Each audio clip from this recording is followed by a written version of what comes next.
नमस्कार, मैं मोहम्मद आसिफ और आप देख रहे हैं एसपीएन 9 न्यूज़। क्या कानूनी रूप से राहुल गांधी की जीत हो गई है? भले ही सूरत कोर्ट और अहमदाबाद कोर्ट से उन्हें झटका लगने के बाद अब भी आखिर क्यों कांग्रेस ये कह रहा है कि राहुल गांधी की जीत होगी, चुनाव लड़ेंगे, सदस्यता वापस होगी, मोदी जी को ये हरा देंगे।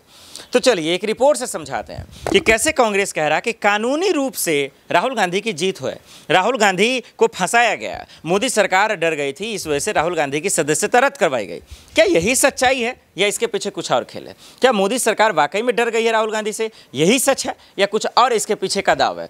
इसको समझने का वक्त आ गया। तो कांग्रेस कैसे प्रूफ के साथ, सबूत के साथ, कानूनी रूप से बता रहा है कि दरअसल राहुल गांधी को जानबूझकर जो है ये तमाम चीज़ की कराई गई है और हो गई है।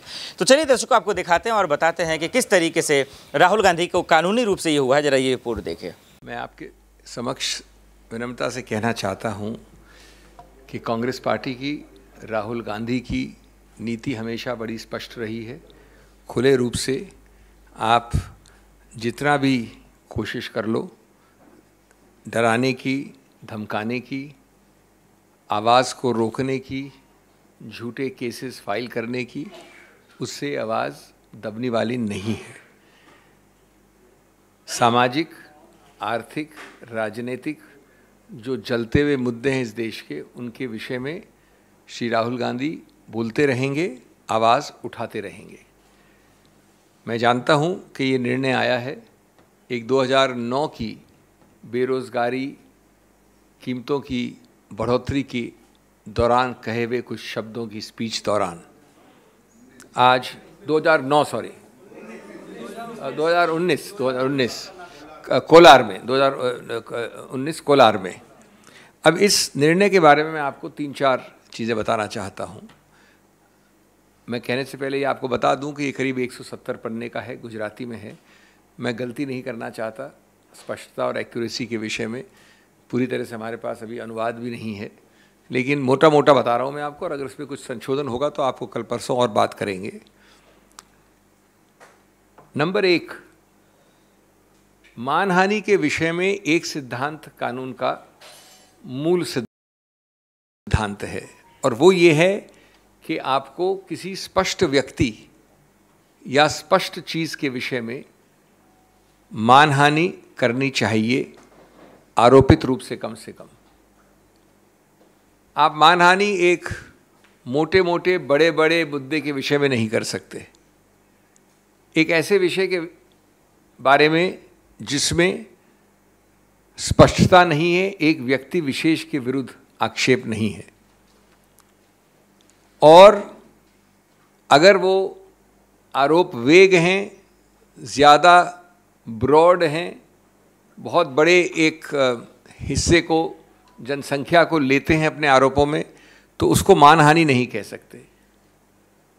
नंबर 2, उससे भी ज़्यादा महत्वपूर्ण, जिस वाक्य के विषय में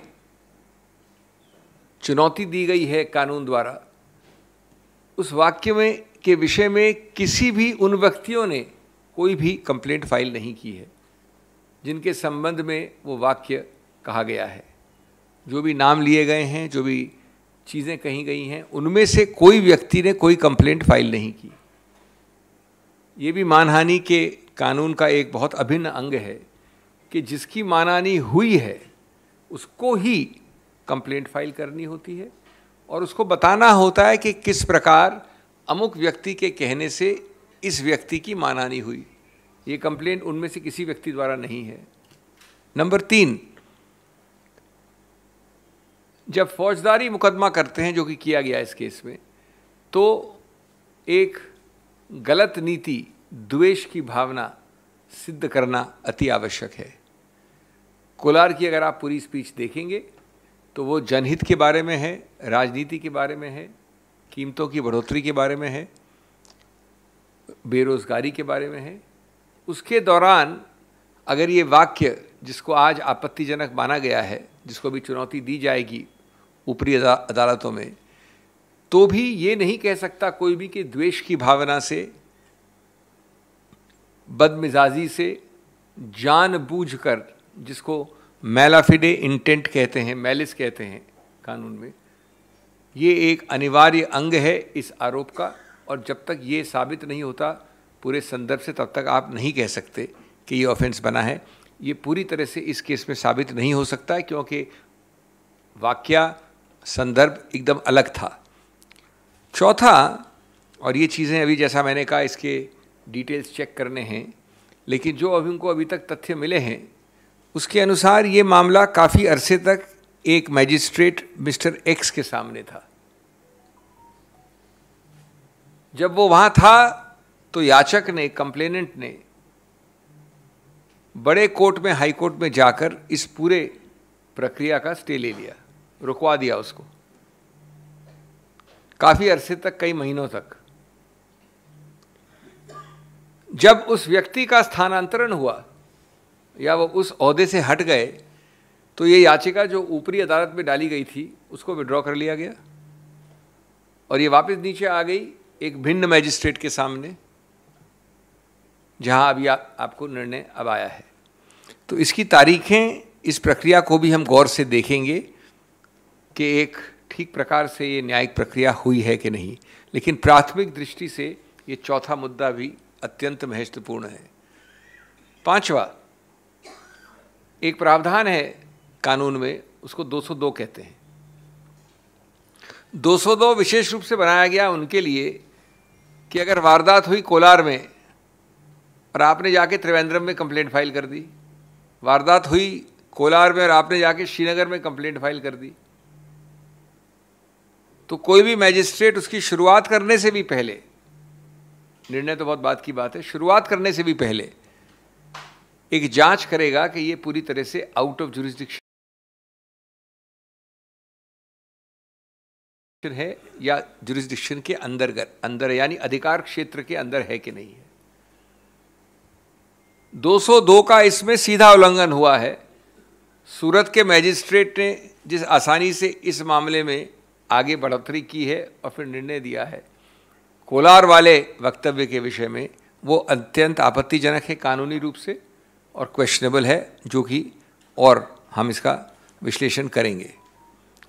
छठा, ये भी सुनने में आया है और जहाँ तक तथ्य हमारे पास हैं जिनको हम चेक करेंगे कि आप जानते हैं कि कन्विक्शन के बाद सेंटेंसिंग, दंड के लिए अलग से हियरिंग होनी पड़ती है। वो अलग से हियरिंग ज़रूर हुई, लेकिन 15-20 मिनट की हियरिंग के बाद जो सबसे ज़्यादा सेंटेंस हो सकता है वो दिया गया 2 वर्ष का। वो प्रक्रिया भी किस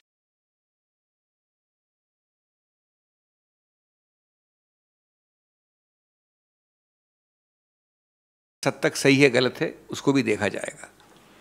इस सब का मूल निचोड़ क्या है? मूल निचोड़ ये है कि